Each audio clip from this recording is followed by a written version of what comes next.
দ্বিতীয়টা কি ছিল? দ্বিতীয়টা হলো কবজিতে ভর করব না। কবজিতে না ভর করে কুনোয় ভর করব যাতে রেঞ্জটা অনেকটা। নমস্কার সবাই, কেমন আছেন? আশা করি ভালো আছেন, সুস্থ আছেন। আমি অরিন্দম নস্কর চলে এসেছি একটি নতুন ভিডিও নিয়ে। এই ভিডিওতে আমি একটি গল্প শেয়ার করতে চলেছি আপনাদের কাছে। এই গল্পটি করার উদ্দেশ্য একটাই। এই গল্পটি শেয়ার করার উদ্দেশ্য একটাই।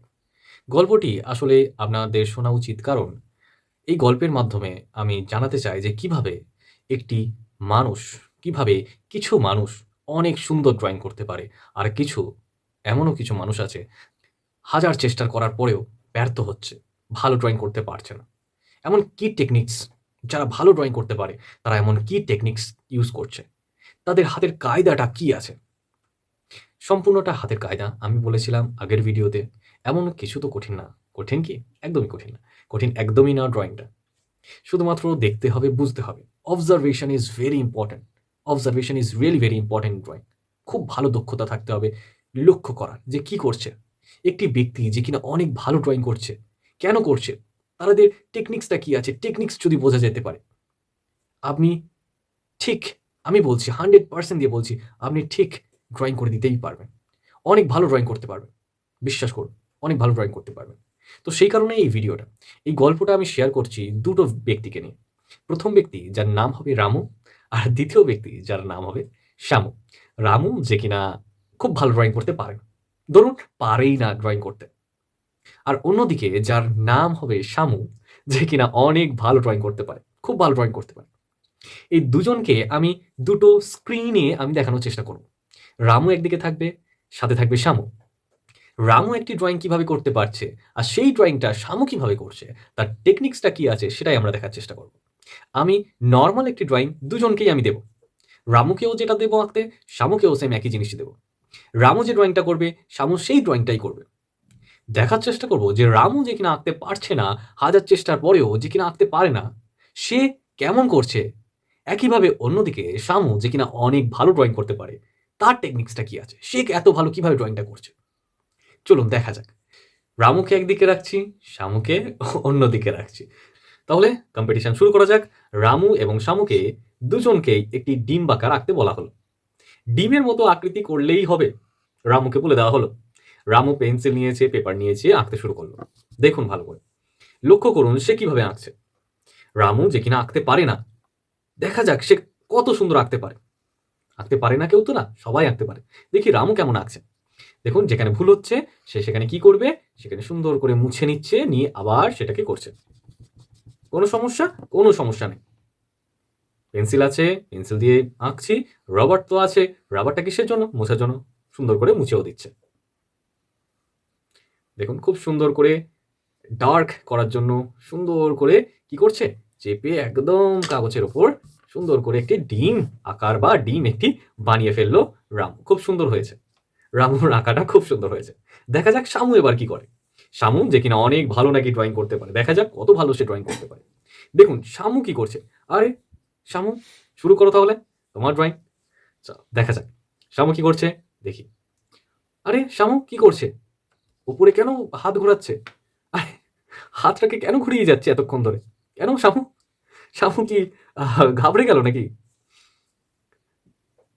আরে এরকমও হতে পারে নাকি? হাত ঘোরাতে ঘোরাতে ডিম্বাকার কি করে সম্ভব? মুছলো না তো, ডিম্বাকার করে দিল। আরে শামু, কত সুন্দর নাকি ড্রয়িং করতে পারিস, আর লাস্ট কি দেখা গেল, হিজিবিজি একটা ড্রয়িং করলি। আদেও কি হিজিবিজি ড্রয়িং করেছে শামু? শামুর ব্যাপারে তো অনেক প্রশংসা করা হলো, শামু তো ভালো ড্রয়িং করতে পারে নাকি, কিন্তু দেখা গেল সে হিজিবিজি করতে করতে ড্রয়িং করলো। আদেও কি ভালো ড্রয়িং করতে পেরেছে শামু? কি মনে হয় আপনাদের, ভালো ড্রয়িং করতে পেরেছে? দেখা যাক দুটি ড্রয়িং এর মধ্যে পার্থক্যটা কি, কি করেছিল রামু আর সেখানে শামু কি করলো। তাহলে আপনার মতে কে জিততে পারলো কম্পিটিশনে, রামু না শামু?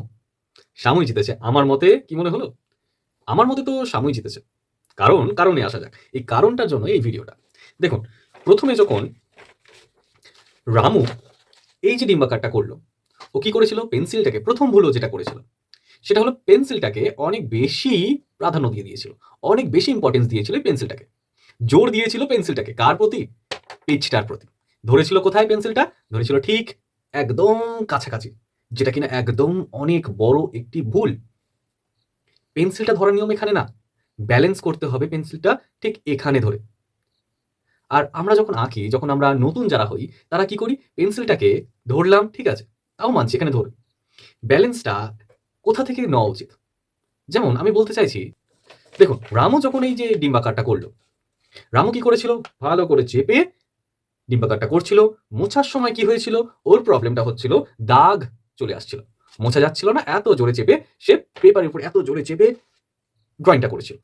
দেখুন এখনো পর্যন্ত দাগটা রয়ে গেছে, মুছতে পারেনি এই রবারটিও, ঠিক কিনা? অন্যদিকে শামু কি করেছিল? নরমালি সে পেন্সিলটাকে রোটেট করতে করতে ডিম্বাকার বানিয়েছিল।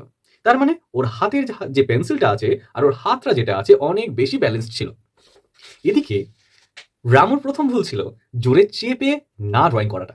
তার সাথে আরো একটি ভুল ছিল যে পেন্সিলটা কোনোদিন এখানে ধরতে হয় না ড্রয়িংয়ে, পেন্সিলটা ধরতে হয় একটু হলেও দূরে।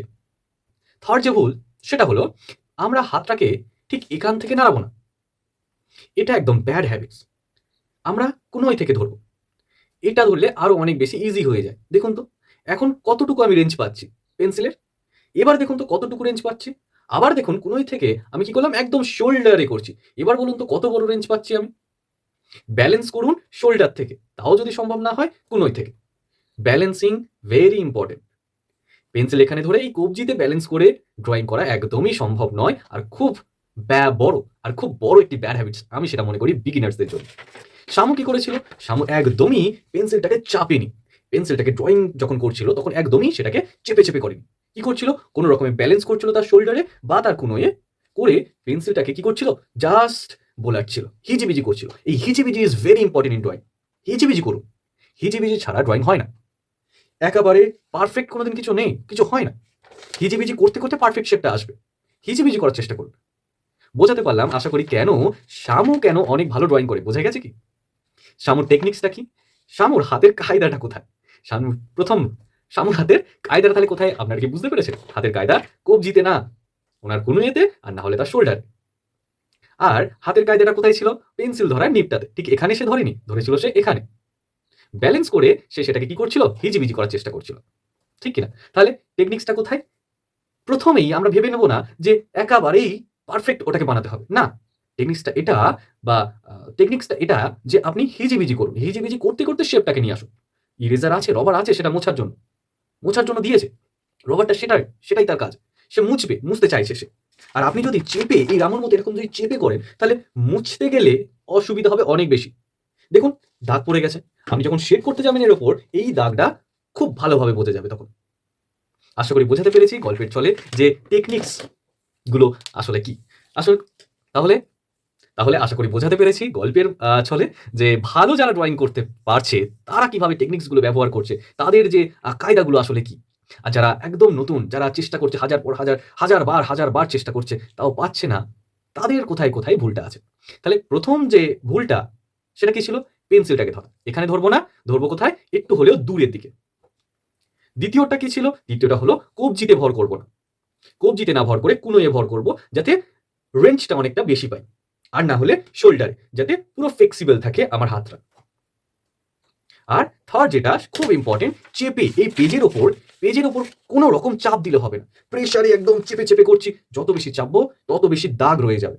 আর সেই দাগগুলো মোছা একদম অসম্ভব। তাহলে গল্পের মাধ্যমে জানাতে পারলাম যে কিভাবে কিছু মানুষ এত সুন্দর আঁকছে, তাদের কৌশলটা কি, টেকনিক্সটা কি।